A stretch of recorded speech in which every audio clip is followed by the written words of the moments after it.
Hello there. Thanks a lot for coming by PosterCentral.com's video blog today. I'm Pete Howard, and Bobby Blue Bland, wow, member of the Rock and Roll Hall of Fame, the Blues Hall of Fame, and winner of a Grammy Lifetime Achievement Award. Boy, here we have 1964 at the Mambo Club in Wichita, Kansas. What a great name for a club, right? In the mid-60s. Boy, I'll tell you, just look at these bright day-glow colors. Don't these just knock you out? They just look wonderful, and luckily this poster's not faded at all. It's still, in fact, the backing board is still white, which is really nice. It is a little bit worse for the wear down the left-hand edge, but of course you take whatever you get when finding these old concert posters in whatever condition.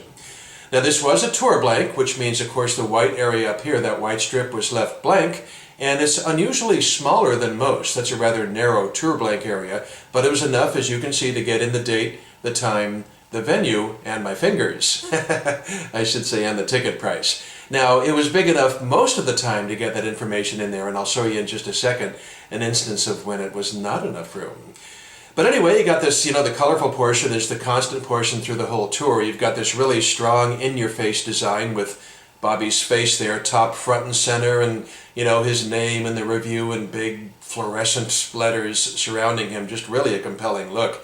Strongly reminiscent of Ike and Tina Turner's 1960, concert posters and tour blanks throughout most of the 60s with all this dazzling fluorescent red and yellow and everything.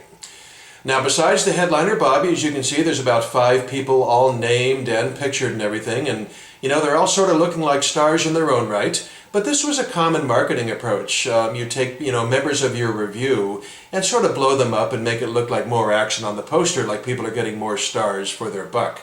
Ike and Tina and James Brown did that a lot with their 60s concert posters, really elevating the status of the backup band and musicians and other singers and things to just give it all a feel of, added value and more just a nice big package show, if you will.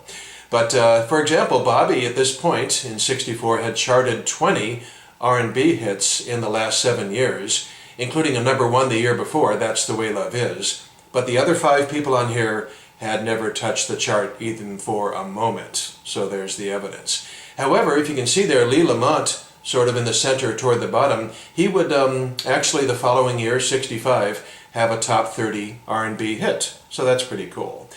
So speaking of the next year, that's a good segue. Let's go into this exact same poster into 1965, jumping ahead 8 months into March of 65. And again, the tour blank portion is exactly the same.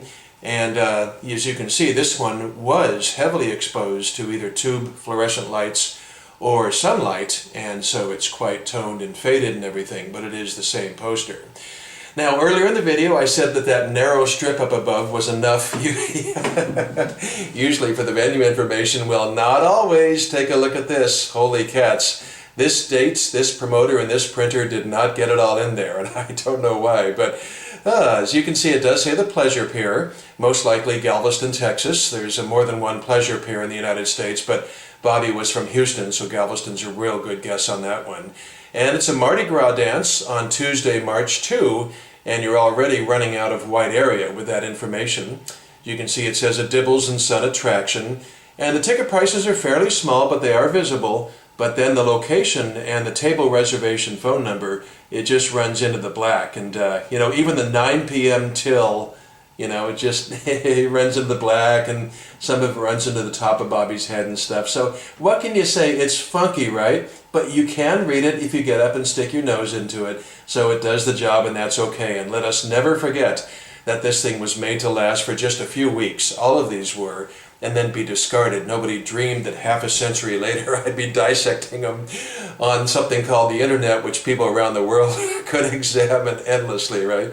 So, but interestingly, no printer's credit is given on either one of these tour blanks, just the booking agency down at the bottom. So nobody wanted to take credit for that run-on information either up in the top. So anyway, Bobby Blue Bland, though, boy, I'll tell you, the mid-60s, he was the best when it came to R&B sides, and a couple of really fun tour posters from 2 different years to show you. So, whoops, thanks a lot for dropping by. Have a good day, and we'll see you next time. Bye-bye.